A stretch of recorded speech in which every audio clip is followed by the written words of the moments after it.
que es la ecuación de calor. Entonces vamos a dejar la ecuación de Laplace. Todos me escuchan y me ven bien, ¿verdad? Sí.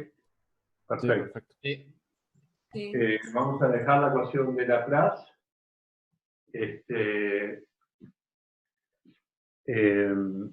Y vamos a pasar a la ecuación de calor. Pero en cierto sentido no dejamos completamente atrás a la ecuación de Laplace, porque la ecuación de calor es una ecuación, es un primo de la ecuación de Laplace, que comparten sangre, ¿no? En particular, la forma en que se analiza la ecuación de calor, al menos de forma teórica, es la misma con la que se analiza la ecuación de Laplace. Vale decir que hay un teorema de valor medio, hay una solución fundamental para empezar, que es lo que vamos a discutir en esta clase.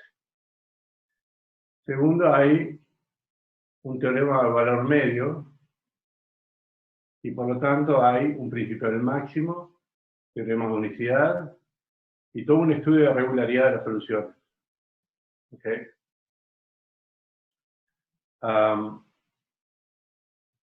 De manera que vamos a seguir esa misma estrategia, porque no hay otra en cierto sentido. ¿Okay? Las cosas no son tan visuales, si quieres, como en el caso del laplaciano, porque hay un parámetro temporal, hay una evolución, y eso complica un poco la manera de figurar todo el problema. Pero en términos lógicos, sigue la misma estrategia que la ecuación de Laplace. Tiene la ventaja, y eso ya lo comentamos, que la ecuación del calor se utiliza para buscar soluciones a la ecuación de Laplace. La ecuación de Laplace se pueden pensar como las soluciones de la ecuación de Laplace como estados estacionarios que no dependen del tiempo de la ecuación del calor. Entonces, si uno hace evolucionar un estado arbitrario a través de la ecuación del calor y converge en un estado estacionario, va a ser una solución de la ecuación de Laplace. ¿Está bien? Con unas condiciones de borde adecuadas. Eso es en el caso lineal, pero en el caso no lineal se sigue el mismo principio. O sea, cuando hay un término principal que es, uno tiene una ecuación que es du sobre dt igual a Laplaciano de u más f de u, donde f es una cierta función de la función incógnita u. Eso es una ecuación de calor no lineal. Sería la ecuación de calor si no estuviera este término. ¿Okay?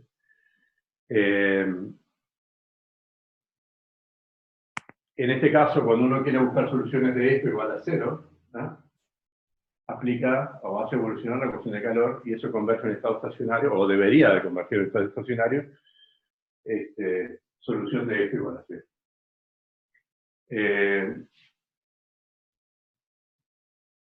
De manera que no solo las dos ecuaciones, la ecuación de calor y la ecuación de Laplace, son ecuaciones primas, sino que además la ecuación de calor ayuda a la ecuación de Laplace, en cierto sentido.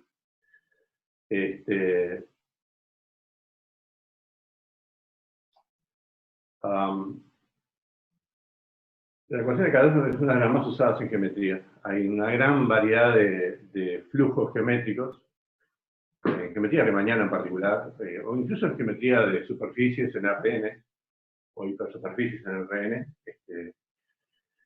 que son una cantidad de flujos que son similares a ecuaciones de calor. Por ejemplo, el flujo de curvatura media o el flujo de curvatura media inversa son flujos que son parabólicos, que tienen un término principal, que es como un término de ecuación de calor, y tienen unos términos no lineales. Ese tipo de ecuaciones geométricas se utilizan, por ejemplo, en El tratamiento de imágenes, cuando uno trata de definir cierto contorno o ciertas curvas de nivel, para que la máquina lo haga rápidamente, se hace evolucionar una curva arbitraria que encierra el contorno que yo quiero eliminar, un círculo puede ser, y se hace evolucionar eso de manera que empiece a atrapar todo el contorno. Se hace rápidamente.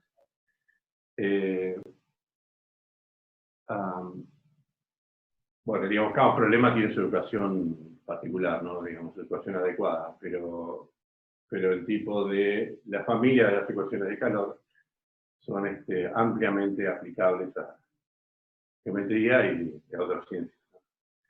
En particular, la famosa ecuación de Ricci-Flow, que se hace evolucionar una métrica riemanniana dentro de una variable riemanniana compacta, es una ecuación de calor no lineal, o sea, pertenece a las familias de las ecuaciones parabólicas, son las ecuaciones de calor, y fue la que de última permitió resolver la conjetura de Poincaré. La conjetura de Thornton primero y después la conjetura. Es la clasificación topológica de las variedades de dimensión.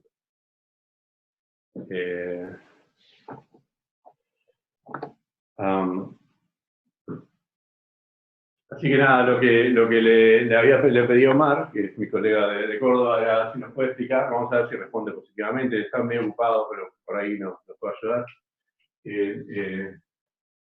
Nos ayuda a simular esto con un cuadrado aquí, por ejemplo, con un más y un menos aquí, y a ver qué pasa, ¿no? En un cuadrado. Así que bueno, en cuanto responda, le comento. Una vez que uno empieza que hace 1, 2 o 3 códigos, para 1, 2 o 3 ecuaciones, digamos, después todo se empieza a repetir, ¿no? Hay un montón de métodos, pero una vez que uno simula un conjunto razonable de ecuaciones, después todo se repite. De manera que si simulamos esta ecuación de calor, reacción, difusión, ustedes van a poder modificarlo fácilmente como para hacer otras simulaciones y entretenerse con eso, ¿no? Bueno, vamos entonces a la ecuación de calor. La vez pasada, al final de la clase pasada,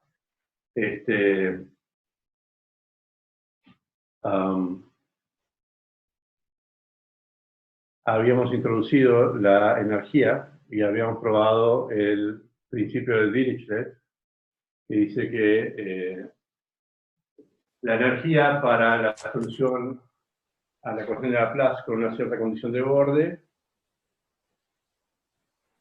es mínima. La energía para las funciones que definidas en un dominio con una cierta condición de borde se minimiza en la solución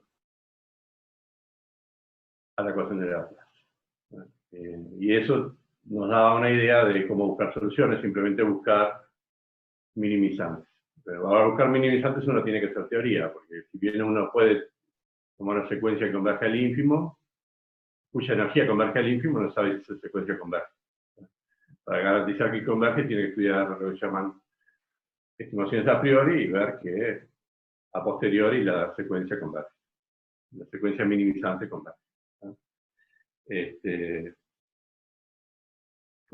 Vamos a retomar un poquito el tema de la energía y vamos a hacer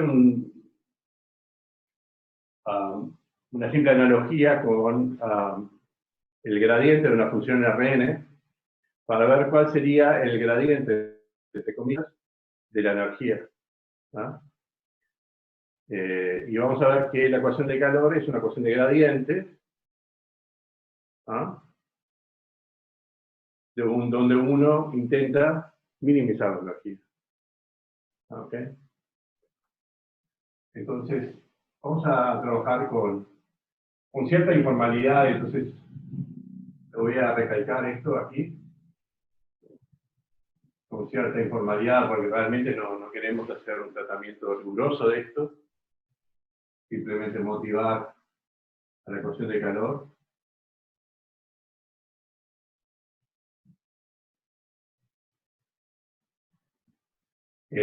Tomamos las funciones, consideramos el conjunto F de las funciones U de Rn en R, que decaen rápidamente.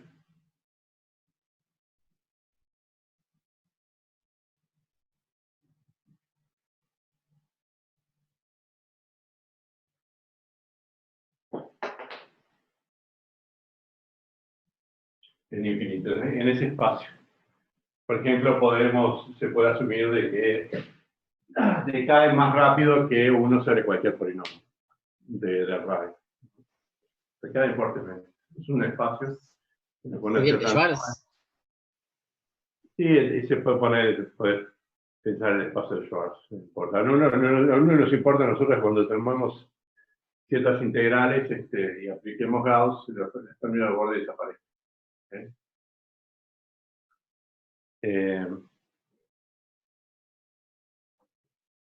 Y acá en este tomamos un producto interno que es simplemente la integral en Rn de U por U. De ese producto interno en L2 de Rn. Lo que pasa es que acá tendría que poner U infinito.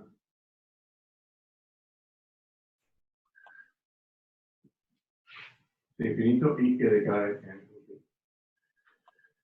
en ok.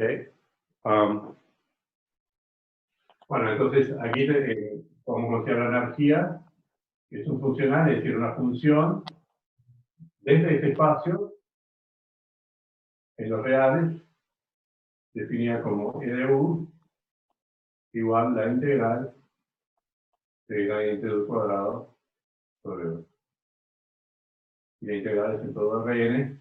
La convergencia de esto está garantizada porque asumo que decaen fuertemente. Son familias de funciones que decaen fuertemente. Repito, no entro en eso. ¿Ok?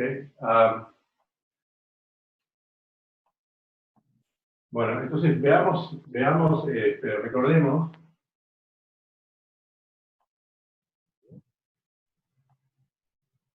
que cómo se define el gradiente de una función en Rm. Vamos a poner Rm para no confundirnos con el Rn que está acá, ¿no? Recordemos que el gradiente de una función f, el gradiente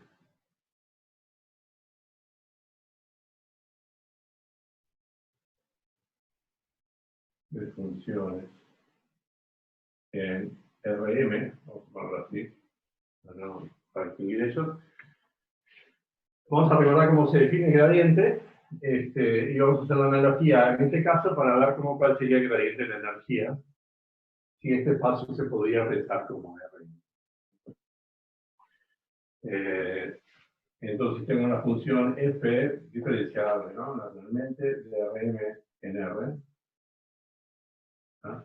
Entonces, el gradiente de f en un punto x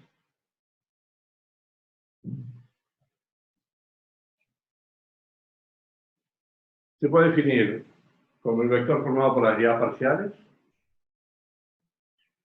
pero se puede definir también caracterizado por cuánto da el producto interno de ese vector con vectores arbitrarios. Es decir, que el gradiente de esto es un vector tal que si yo me tomo el producto interno con otro vector arbitrario fijo v, esto es igual a la derivada direccional de f según el vector v.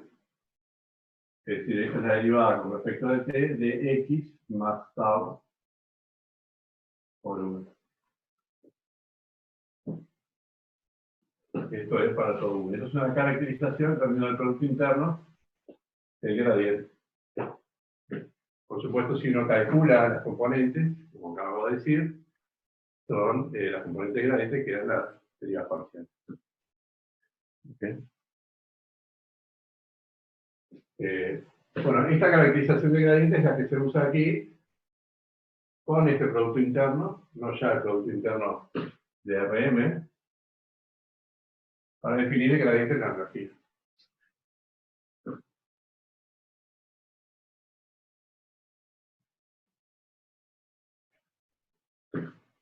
Entonces, de aquí y aquí definimos el gradiente de, y lo voy a poner entre comillas, ¿no? Porque es un gradiente especial, termina siendo un gradiente sin más, de esta forma.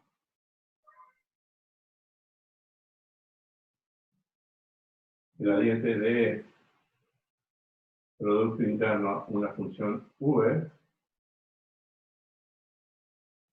Y ahora, en vez de ser un vector v de Rn, esta v es una función, ¿no? ¿Una función de dónde? Del espacio F. Acá este v es de Rn. ¿Okay? O sea que esto sería la derivada con respecto a tau de la energía en U más tau por U.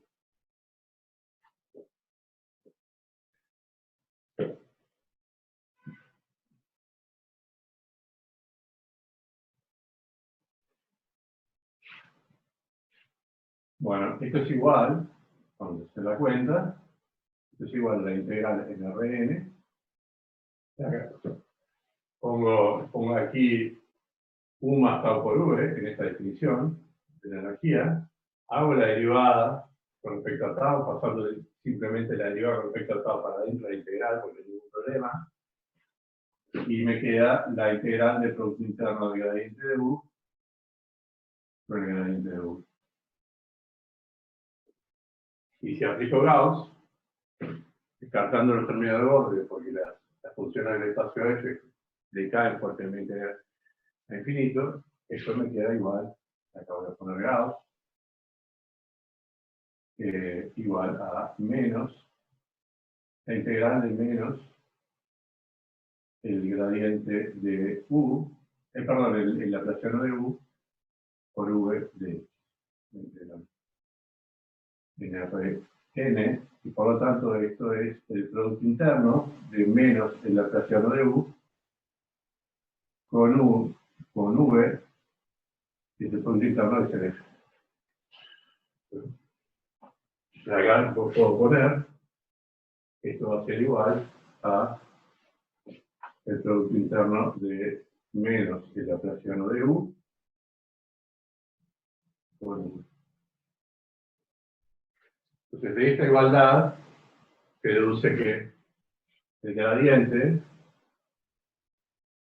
de la energía es igual a menos el laplaciano de U. ¿Ah? Porque esta igualdad vale para todo V.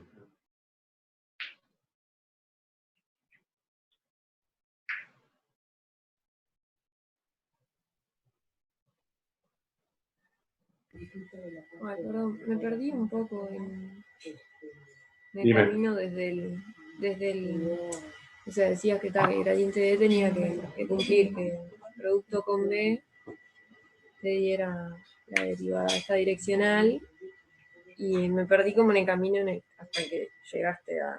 En algún lugar por Era acá te perdiste, ¿estás por acá? Sí, sí, Seguramente acá te perdiste. sí, ahí. Bueno, damos la cuenta, ¿no?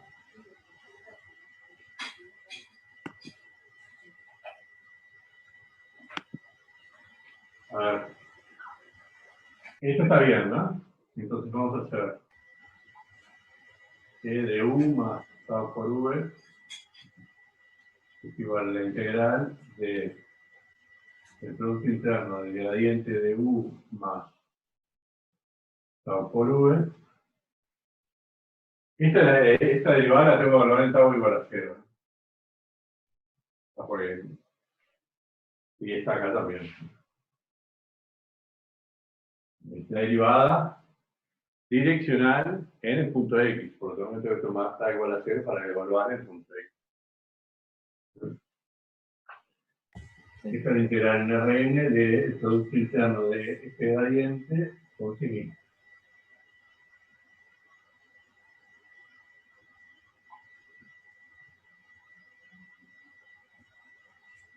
Esta es la energía evaluada en este camino de funciones.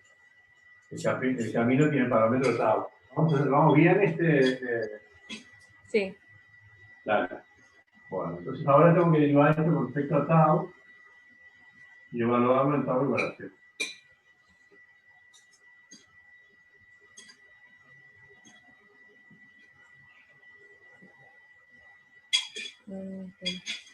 ¿Está bien? Está. Ahora, si expandís este producto interno, Sí. te queda la norma del gradiente de U al cuadrado más 2 veces tau. Acá hay un medio que me lo comí. 2 veces tau a producto interno del gradiente de U, el gradiente de V, más tau cuadrado, la norma del gradiente de V al cuadrado.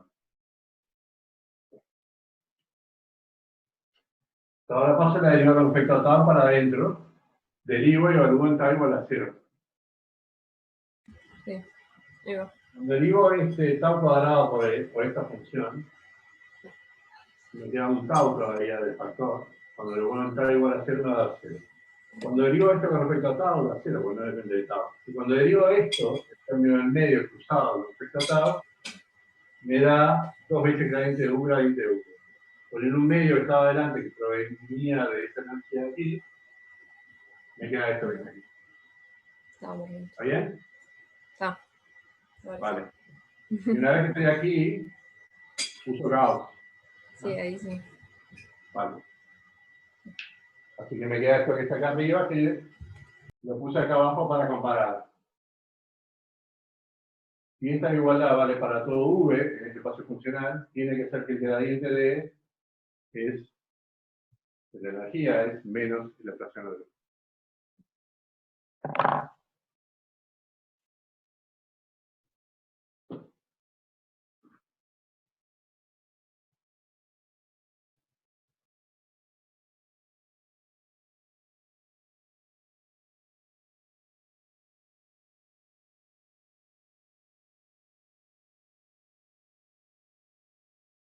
¿Ok? Ahora, el gradiente es la dirección de máximo crecimiento, ¿no? De la energía. Si yo quiero de alguna forma realizar el principio de Dirichlet e ir al mínimo de la energía, lo que tengo que ir es por menos del gradiente. ¿No? Entonces, eso justifica justamente la ecuación del calor derivada de U con respecto a T igual menos el gradiente de U igual la presión. Y esta es la famosa ecuación de calor.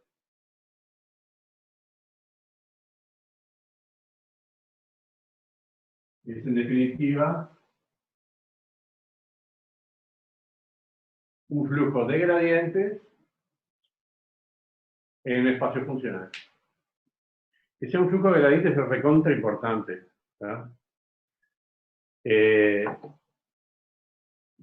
Y eso hace que la ecuación de calor sea tan buena, ¿no? Desde el punto de vista analítico y numérico. Fundamental, ¿no? Porque se pueden obtener todo tipo de estimaciones, todo a lo largo de la evolución, que permiten el estudio de los estados asintóticos. Eso es fundamental una vez que aquellos que quieran pueden meterse en el estudio de esto, se van a dar cuenta de que que sea de gradiente es justamente fundamental. En el caso de la ecuación del Ricci-Flow que yo mencioné antes, a los que no hicieron geometría riemanniana no tienen por qué entenderlo. El Ricci-Flow no es una ecuación de calor, pero no es una ecuación de gradiente. Porque hay unos términos no lineales y hay otros tipos de diferencias a esta ecuación de calor. O sea, pertenece a la familia de ecuaciones de calor, pero no es exactamente un flujo de gradientes. Eso fue, en su momento, una de las obstrucciones más importantes para usar el flujo de Ricci, la ecuación de calor en las métricas riemannianas, para usarlo para probar la conjetura de geometrización, la conjetura de Thornton, y a partir de ahí la conjetura de Thornton. Resulta ser de que eso lo descubrió Perman, es muy parecido a la ecuación del flujo de Ricci, la ecuación de Ricci es muy parecido a una ecuación de gradientes, así como esta. Y bueno, eso fue lo que, darse cuenta de eso y introducir las cantidades adecuadas, las funciones adecuadas, fue lo que destrabó el problema finalmente y permitió probar la arquitectura. Así que este tipo de valoraciones, si quieres, son no solo formales, sino que además tienen una gran cantidad de aplicaciones. Así que lo que vamos a hacer ahora es pasar directamente al estudio de esta cuestión. Sin más y sin preocuparnos de motivaciones o aplicaciones. La foto.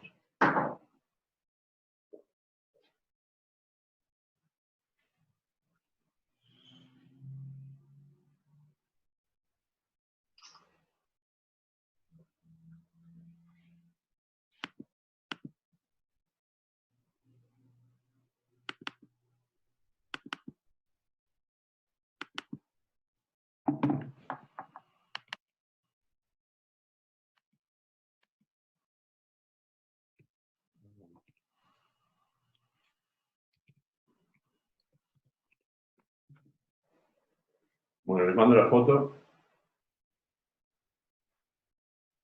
Ya les digo que les voy a poner un problema adicional sobre Laplaciano, y es lo que se llama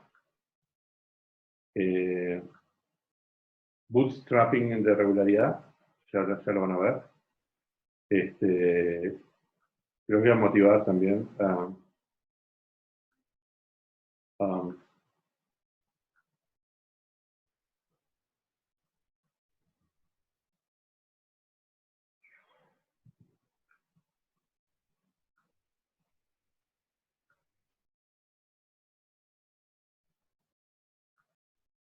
Que es una cosa importante. No todos los ejercicios que aparecen en el práctico son potencialmente ejercicios del parciales. Cuando se vaya acercando la fecha del parcial, el primer parcial y el segundo, yo les voy a decir qué ejercicios entran como posibles ejercicios del parcial. Recuerde que hay 3 y 2 son del práctico. Hay uno que es nuevo. ¿Vale? Porque si hay ejercicios que son muy largos o muy complejos, pueden llegar a quedar fuera de la lista, pero eso se lo voy a decir más sobre el momento del curso. Bueno, vamos entonces a la ecuación de calor.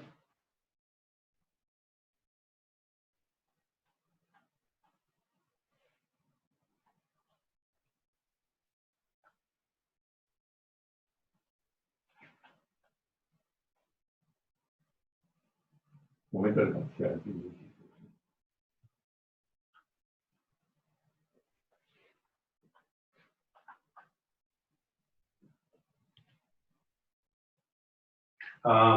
Así que esta es nuestra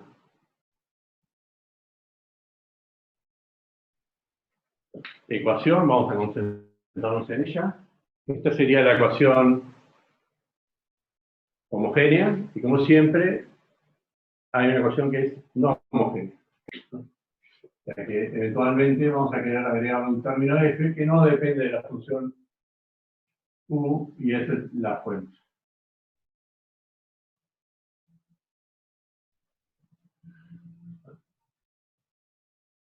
Entonces, si f es igual a 0, entonces la ecuación es homogénea. Y si no, es no homogénea.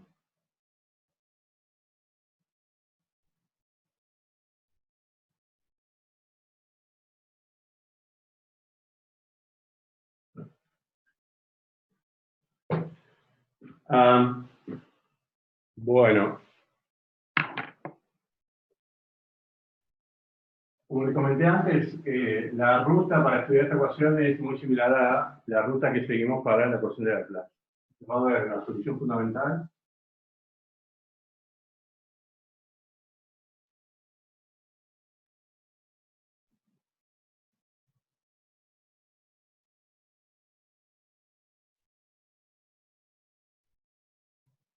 De ahí va a haber una especie de teorema del valor medio.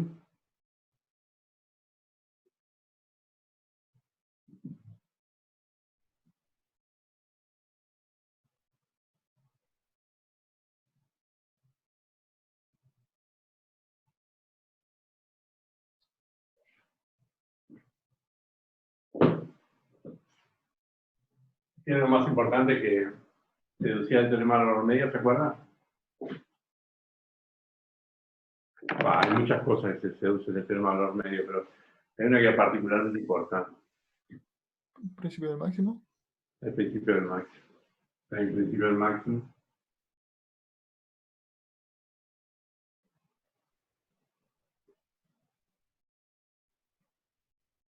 La regularidad también.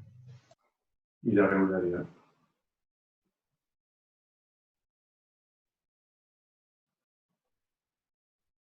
De esta regularidad se va a deducir que la solución son 6 finitos, pero hay que tener cuidado, no se deduce exactamente analiticidad. Lo que se deduce es analiticidad si uno fija T. Es decir, acá la solución, vamos a explicarlo aquí, esto va a ser U de Tx, donde X es un punto de Rn. ¿No? O sea que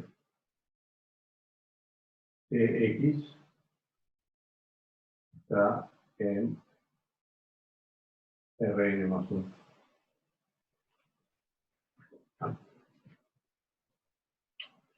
Si uno fija T, y lo piensa esto como una función de X, como bueno, tengo fuentes, las funciones con función de X son analíticas. Pero no necesariamente son analíticas con funciones de X, es decir, con funciones en un abierto de Rn. ¿No?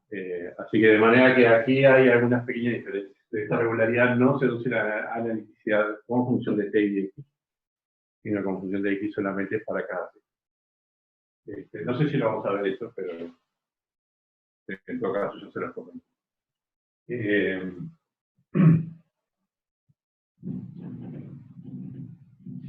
El caso del principio del máximo es particularmente importante para ecuaciones de evolución. En general, en un problema dinámico, uno quiere tener control de la solución y saber qué le va a pasar o más o menos dentro de qué valores está o si uno puede controlar la solución.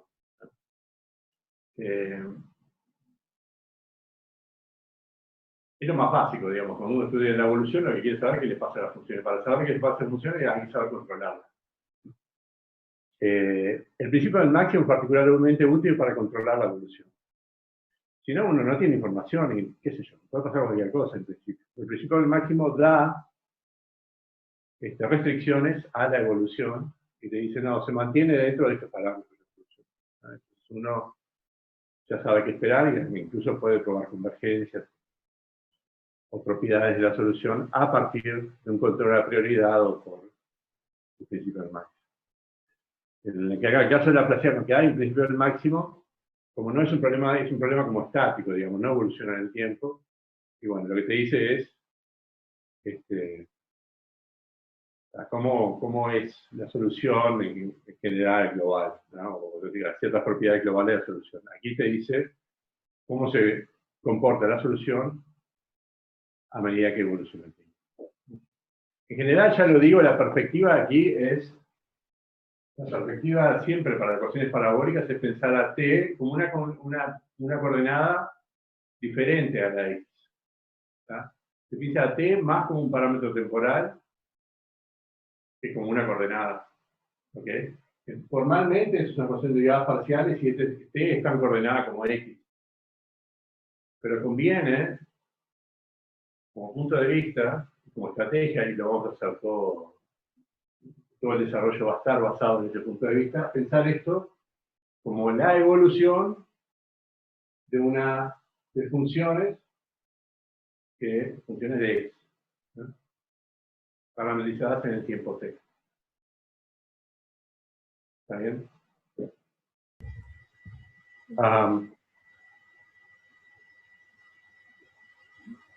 A ver, vamos a decirlo ahí, vamos a dejar la escrita acá. T se piensa como parámetro.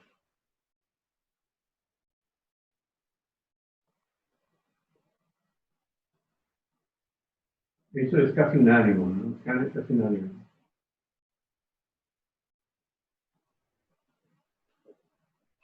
Vale.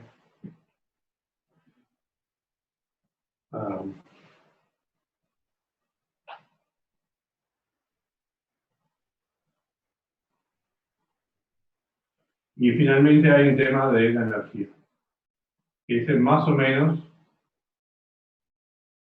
una introducción muy somera, pero lo que acabamos de hacer antes de comenzar al principio de la clase. Lo que vamos a ver es cómo se utiliza esa energía en general para estudiar la evolución. Vale, así que este es un poco la lista de pasos a seguir para estudiar la ecuación de calor. Lo primero que vamos a hacer es justamente estudiar la solución fundamental.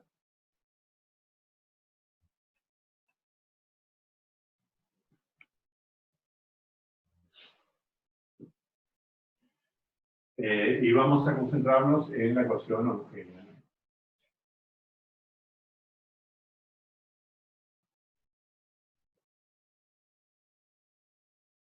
Esta igualación. Impone.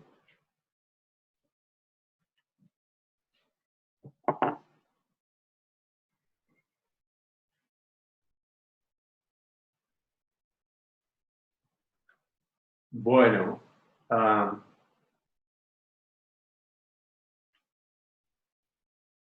la solución fundamental sirve para resolver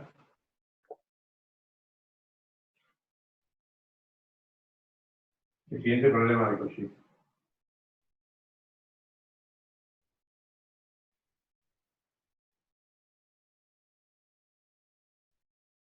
problema de Cauchy es lo mismo que el problema de valores iniciales.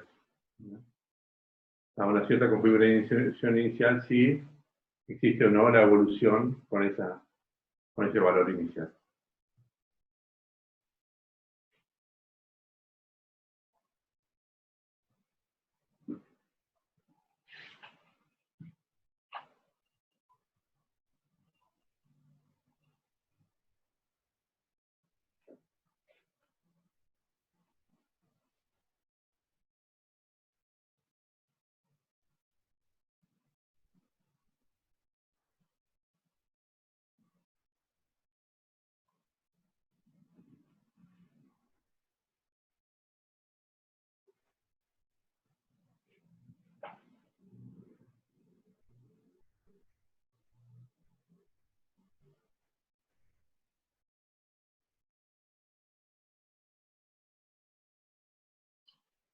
Bueno, este es el problema de Cauchy. Doy la ecuación de evolución y le doy la condición inicial.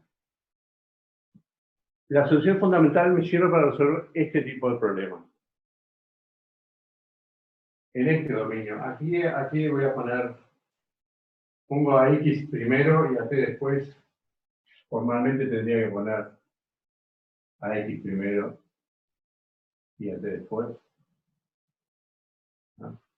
A veces estoy acostumbrado a la otra notación T y X, a veces me podría llegar a confundir. ¿Verdad? Pero X iría primero T. Acá Rn es el dominio de X y este es el dominio de T. A veces para aclarar eso se le pone un X acá abajo y un T acá abajo. Subir. ¿Ah?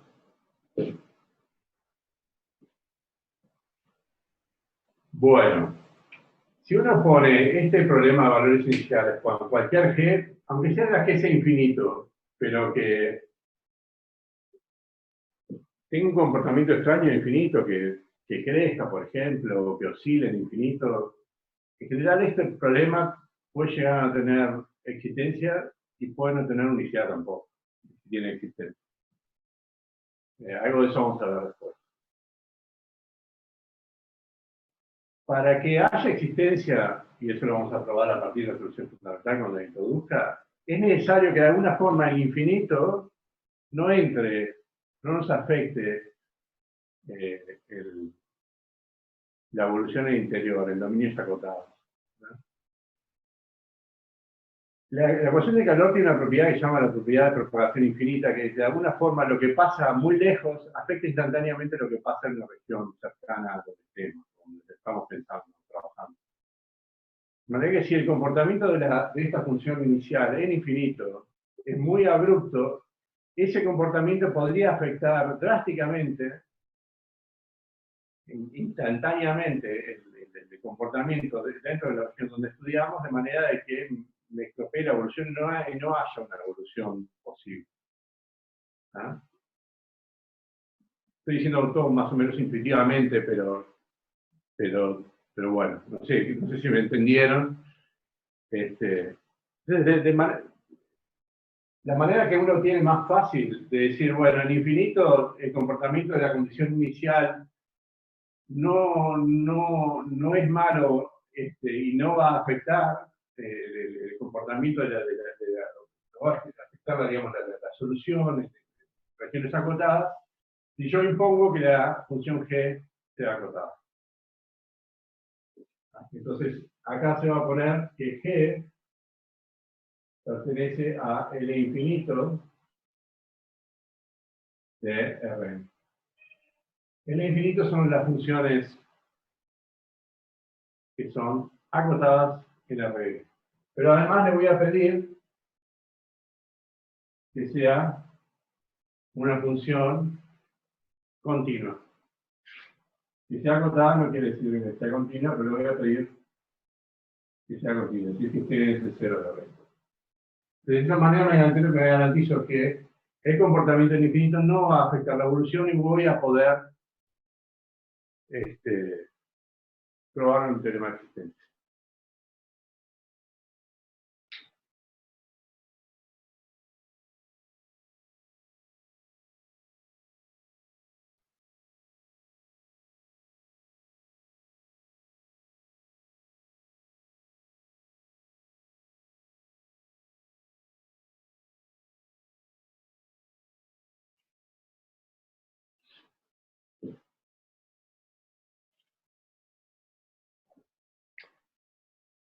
Esa propiedad de propagación infinita, a velocidad infinita, si quieren, de la ecuación de calor la vamos a empezar a distinguir o a empezar a quedar clara en unos instantes. Justamente a partir de la representación de la solución a este problema de Cauchy usando la solución fundamental. No sé si fue muy buena mi presentación del tema.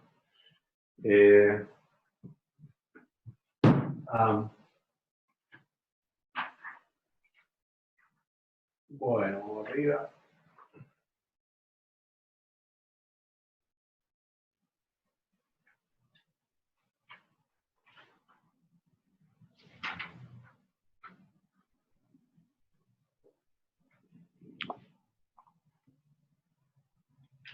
Bueno, entonces la solución fundamental es esta.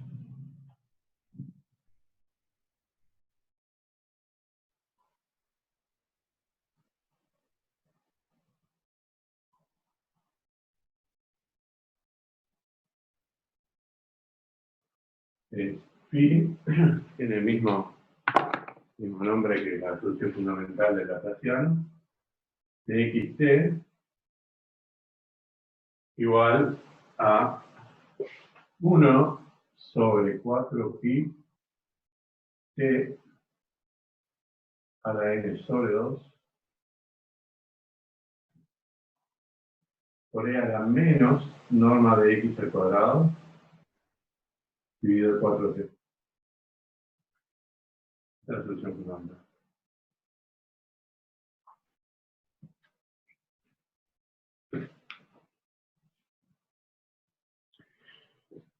Y bueno, ustedes pueden ver que la solución fundamental no tiene ningún problema, excepto en t igual a 0, donde hay un problema importante en t igual a 0.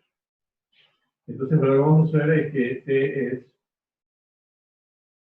asumir que t es mayor que 0 y que x varía en toda la regla. O sea que esto sería una solución en el semiespacio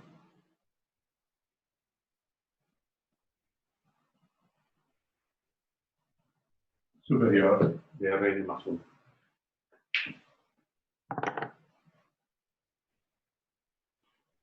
Hay una cosa que es recontra importante aquí, ¿no? Es fundamental y que va a la esencia de la ecuación misma, de la ecuación de calor. Yo no lo dije, pero aquí lo asumí, pero sin decirlo. Este problema de Cauchy, este problema de evolución, con una condición inicial, se piensa hacia el futuro, hacia los t mayores que 0. Yo podría pensar, digo, bueno, quiero resolver esto hacia el pasado, de los t menores que 0. Si quieres hacer eso, voy a fracasar. No existe, no está bien puesto como problema de valores iniciales o como problema de Cauchy, esto hacia el pasado. No existen las soluciones. Para condiciones iniciales genéricas, no hay soluciones hacia el pasado, pero sí hacia el futuro.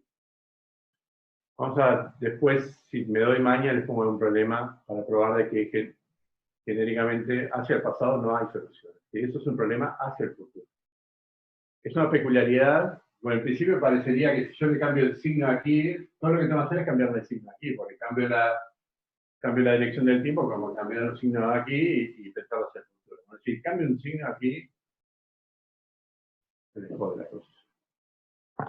¿Eh? Eso es fundamental, ¿no? Está asociado con la existencia de una entropía que crece en una cierta dirección. De manera que aquí no lo dije, pero esto es hacia el futuro, ¿no?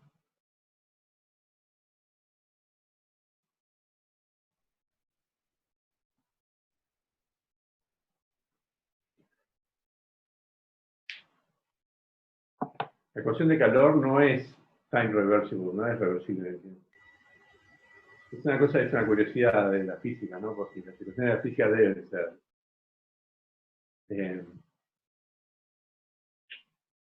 invertibles en el tiempo, ¿no? Invariantes bajo la inversión temporal. Bueno, se han escrito bibliotecas sobre eso, así que no vamos a entrar en el tema.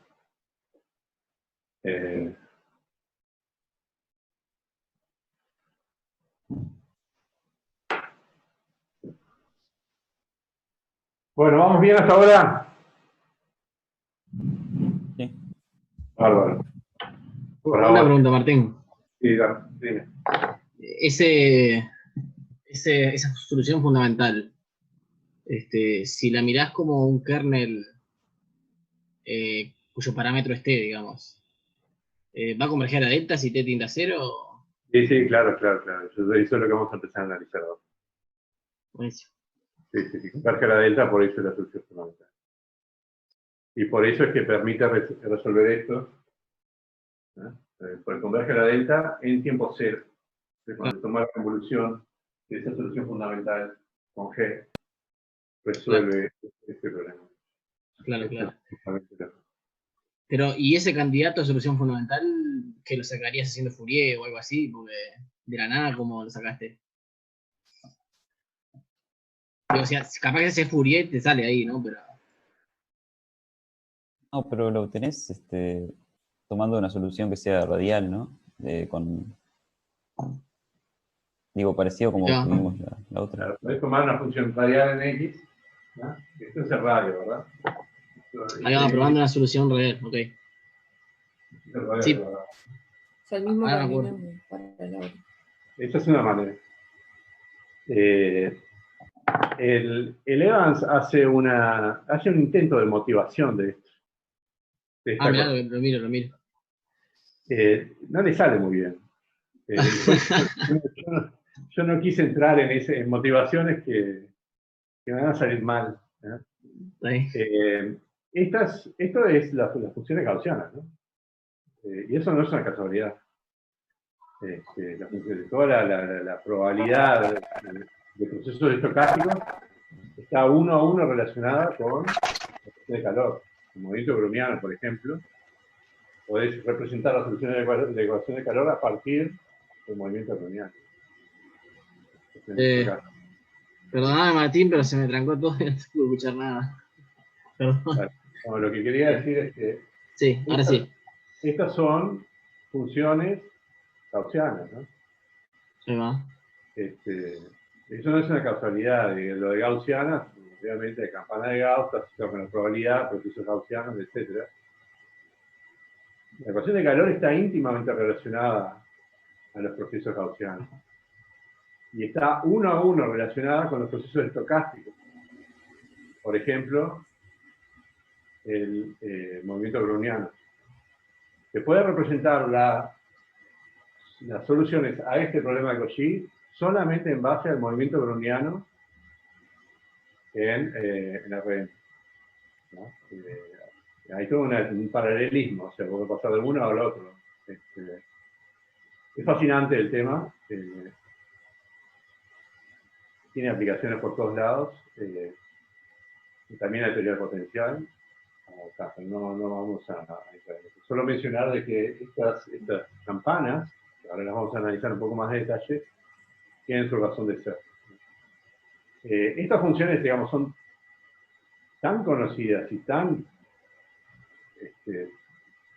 aparecen por tantos lados que me pareció que motivarlas, no sé, era como una redundancia, ¿no? Así que los introduje y vamos a estudiar las propiedades. ¿Por qué decís que no les sale tan bien la...? Porque habla, hay una cierta invariancia de scaling acá, de escaleado, que él la menciona, pero dice, bueno, se podría hacer así, pero no lo voy a hacer. Entonces lo que hace después es decir, bueno, busco soluciones radiales, y sí, yo qué sé. Lo importante es el scaling que está asociado aquí. Tiene escalera como raíz de lambda y lambda. Y es en eso que uno tendría que hacer hincapié. Pero justamente no lo hace. Dice que se podría hacer, pero no lo hace. Así que nada, no vamos a concentrarnos en eso. Y son tan populares estas funciones y esta función de... Vamos a ver, la presentamos así y punto. Vamos a concentrarnos primero en el caso de n igual a 1.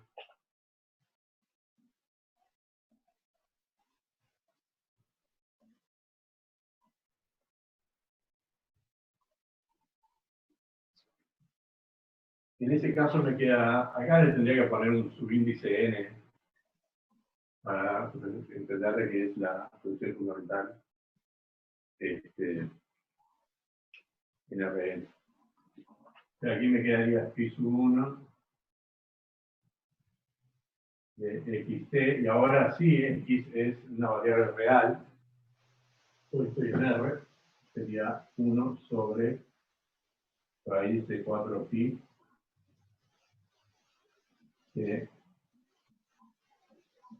a la menos x cuadrado sobre 4t, donde ahora le saco la norma porque X es un real.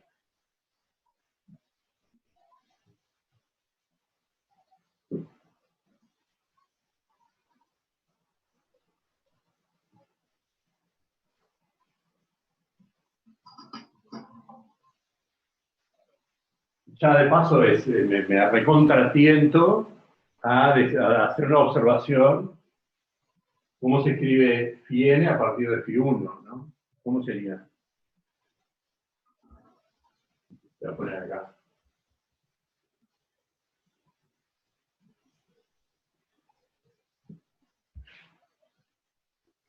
Acá es una productoria en los X, o sea, productoria De las phi 1, ahí va, en los X y T, X1, TX2, TX3, ahí va. TX3.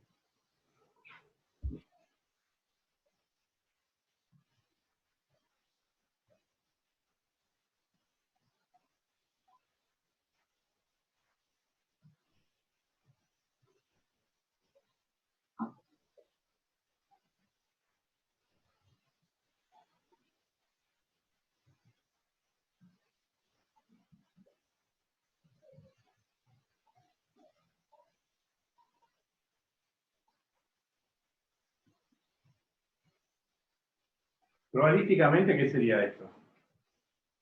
Ya que lo mencionamos, que no lo iba a mencionar, pero que lo hicimos. No es la distribución. Hay Como una que independencia de los movimientos en las diferentes coordenadas, ¿no? Claro. La independencia en las probabilidades, es como su densidad de probabilidades, se manifiesta en un producto. El comentario aparte no tiene que ver con el curso, pero ya que lo hicimos,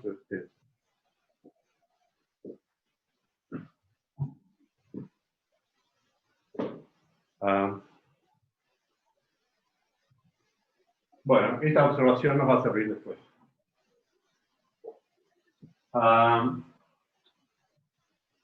Vamos a graficar esta solución. Una fotito.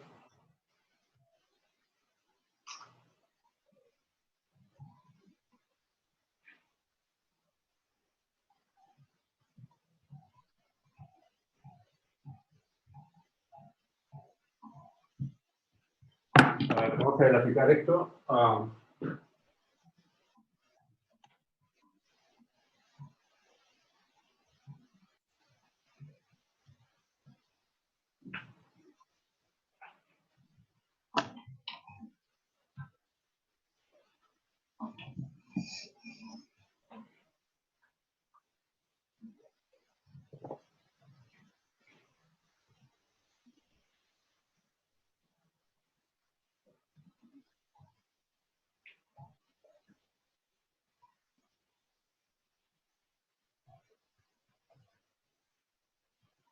Lo que voy a graficar es esta función para diferentes valores de t, o sea, con t fijo, pero de diferentes valores de t, como función de los reales en los reales. O sea que me queda una familia de gráficos.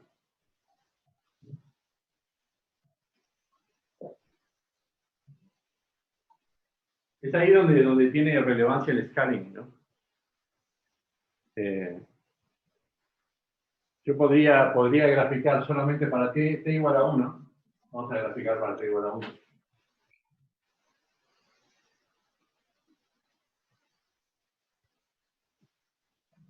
Entonces sería phi 1 de x1 igual 1 sobre raíz de 4i por i a la menos x cuadrado sobre 4. Esa es la campana de Gauss.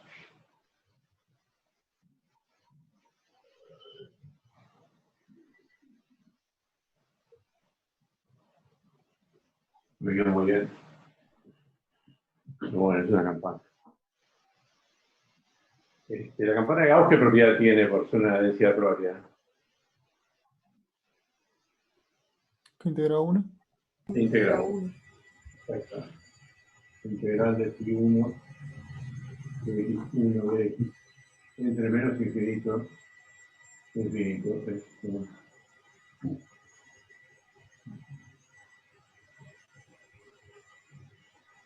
Y ya estoy recontra tentado a decir qué va a pasar acá, ¿no?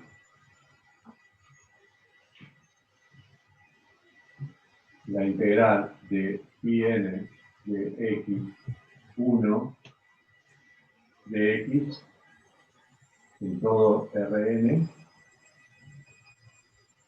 Integro el primero, me da 1, integro el segundo, me da 1, por Cubini, ¿no? Integro el tercero, me da 1, así. Todo va a ser.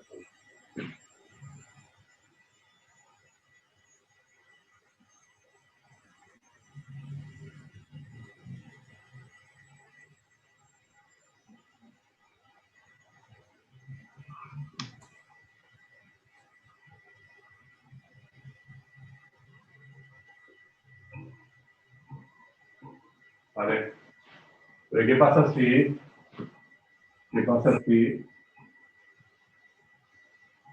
tomo la integral a la integral entre menos infinito y más infinito de phi1 de x t de x?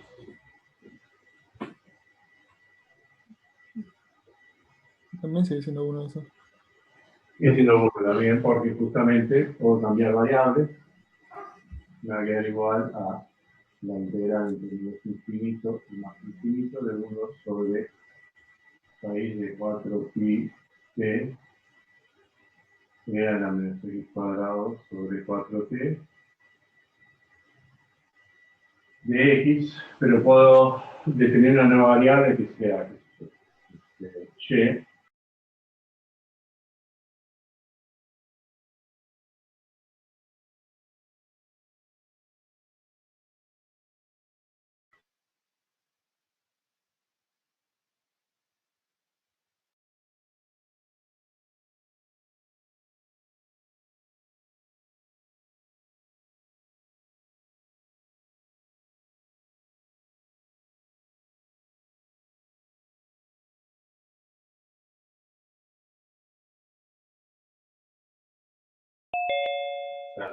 Esta propiedad 3 es la que estoy escribiendo, y que se visualiza como que esta familia de funciones empiezan a acercarse a cero, ¿ah?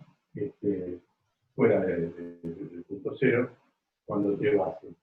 O sea, se empiezan a pegar acá, pero el pico se empieza a concentrar en cero. Se empieza a acercar a cero, ¿no? Se crecen así, mientras que el pico se concentra. Esta última propiedad es justamente esa convergencia a cero fuera del origen.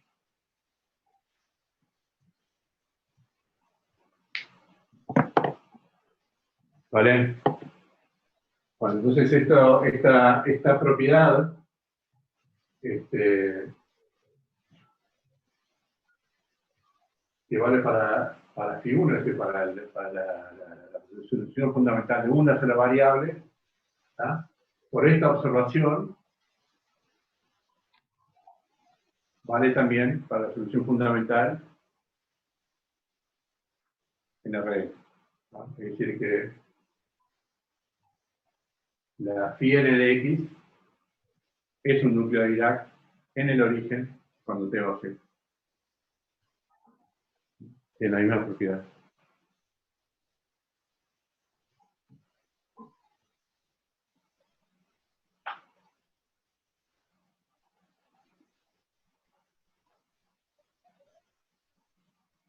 La observación 2, si quieres, es que esto sería 1 y esto sería 2. De 1 y de esto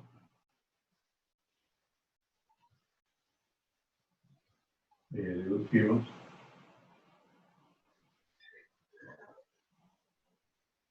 que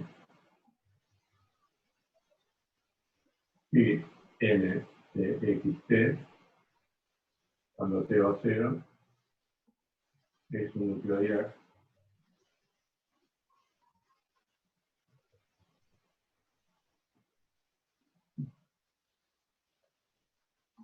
en el origen.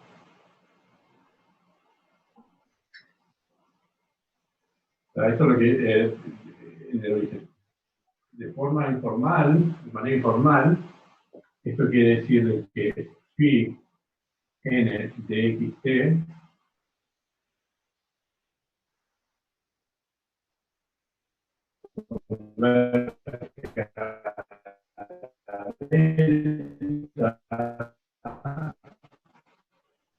es la manera informal de escribir eso.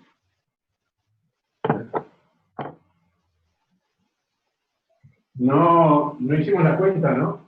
Pero había que haber probado que esta phi1 satisface la ecuación de calor unidimensional.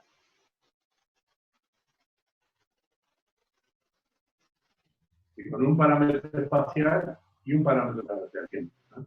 Entonces es una cuenta fácil de cálculo estándar. ¿No? Pero una vez que prueban que esto satisface la ecuación de calor, 1 más 1,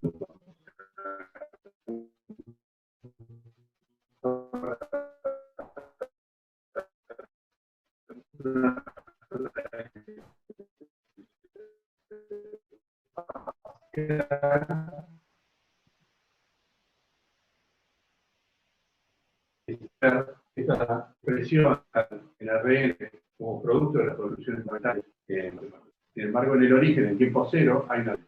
No voy a hacer la cuenta de que se satisface la ecuación de calor, pero bueno, la hacen una cuentita en el problema.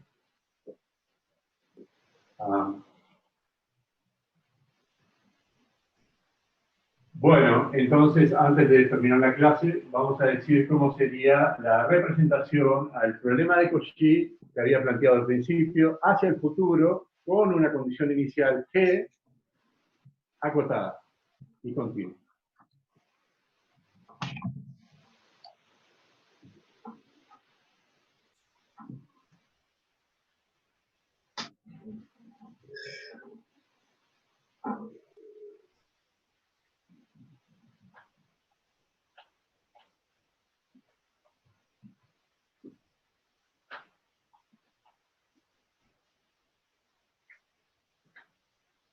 Entonces vamos a poner como ejercicio el objetivo, voy a escribir lo que acabo de decirles, ¿no?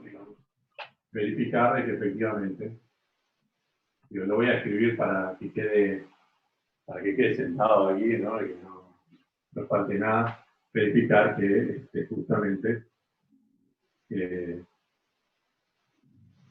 phi satisface la ecuación de Laplace de la ecuación de calor en tiempo positivo. Hacer esta cuenta a partir del caso unidimensional. Pueden hacer también como son funciones radial, pueden invocar como es el laplaciano para funciones radiales en Rn y también de variables. Entonces, volviendo al tema, la solución al problema de Cauchy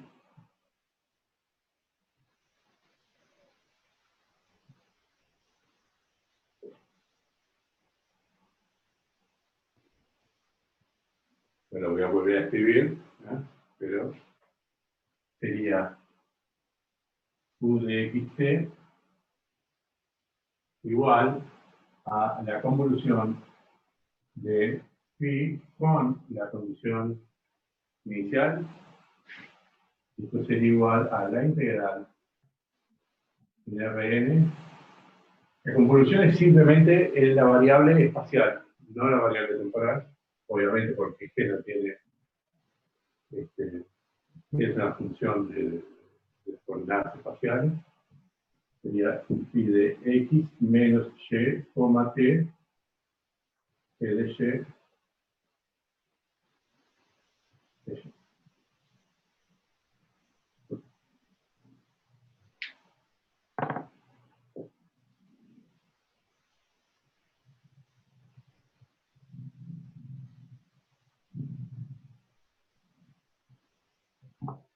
Bueno, obviamente, a partir del hecho de que phi satisface la ecuación de calor para tiempos positivos, del hecho de que G es acotada y que por lo tanto forma en que phi uno puede derivar con respecto a x y con respecto a t dentro de la integral, uno prueba inmediatamente de que esto es efectivamente una solución a la ecuación de calor para tiempo positivo. Lo que tiene que probar es que, además de ser una solución de la ecuación de calor, satisface la condición inicial que u en x 0, es decir, el tiempo 0, es igual a la función g. Y para eso hay que usar el hecho de que phi, cuando t va a 0, es un núcleo de Dirac y si se converge en una delta de Dirac. De ese cálculo, de que esto es la solución al problema de Cauchy que planteamos al comienzo de la clase, es que vamos a hacer rápidamente al comienzo de la clase que viene. En la segunda parte de la clase que viene, vamos a ver el problema de Cauchy no homogéneo y cómo la solución fundamental también ayuda a resolver ese problema con la fuerza. ¿Vale? Les voy a poner ese problemita que les dije, un problema adicional, el último, les prometo, de bootstrapping elíptico de regularidad. Se los voy a explicar. Seguramente ese no va a ser un problema para el parcial, pero me parecía que era necesario. Es una de las propiedades importantes de las ecuaciones elípticas, en particular en el estudio de la ecuación no lineal. Y bueno, les comento también a ver qué me contestó Omar, a ver si acepta darles una clase de formulaciones numéricas, de ecuaciones. Lo tengo al tanto de eso. ¿Cómo? ¿Vale? Mañana hay clase de consulta a la 1:30, para que quieran aparecer, es siempre en Sheets. ¿Ok? Perdón, no, Bien. Claro. no, que habías dicho Gracias. recién de una clase distinta. Ah, tú capaz que entraste después. Sí, no, yo tengo un colega en Córdoba, que es especialista en análisis numérico, y le pedí a ver si nos podía dar una clase de análisis numérico, simulación de la cuestión de calor en dominios rectangulares, usando elementos finitos, y tengo que contestarme. No sé si tienen tiempo, bueno. Si no lo puedo hacer, bueno, lo voy a hacer yo. Pero no tiene que ser. ¿Vale? Muy buenas. Lo tengo al tanto. Si me dice que sí, va a estar bueno. ¿Ok? Yes. Nos vemos en algún momento. Ok. Chao. Y no mañana. Chao, chao. Chao. Chao, gracias.